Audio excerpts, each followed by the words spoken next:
Hi friends, இன்றைக்கி Sunday. பையனுக்கு leave விட்டாச்சு. உடனே அம்மா வீட்டுக்கு கிளம்பியாச்சுங்க. அங்கே போனது அப்படியே தோட்டத்து பக்கம் போகலான்னு சொல்லிட்டு போயிருந்தேன். அங்கே அரசாணிக்காய் செடியில் பார்த்தீங்கன்னா ஒரு பழம் நல்லா பழுத்து இருந்தது.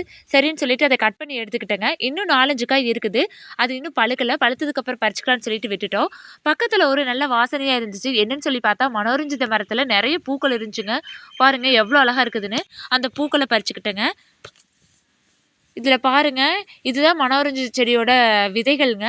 இது பழுத்து அப்படியே எல்லோயிஷ்ஷா ஆகும். அதுக்கப்புறம் எடுத்து போட்டோம்னா நல்லாவே இந்த செடி வந்து முளைச்சி வருது. சரின்னு சொல்லிட்டு பறிச்சிருந்த அரசாணிக்காயையும் பூவையும் எடுத்துட்டு வீட்டுக்கு வந்தாச்சுங்க. வீட்டில் வந்து பார்த்தா அங்கேயும் அவ்வளோ ரோஜா பூக்கள் பூத்துருக்குதுங்க. இங்கே பாருங்க, தொட்டியில் வச்சிருக்கிற ரோஜா செடிகளில் எவ்வளோ பூக்கள் இருக்குதுன்னு பாருங்க. நிறைய பூக்களுங்க. எல்லா செடியிலையுமே பூ வந்திருந்தது.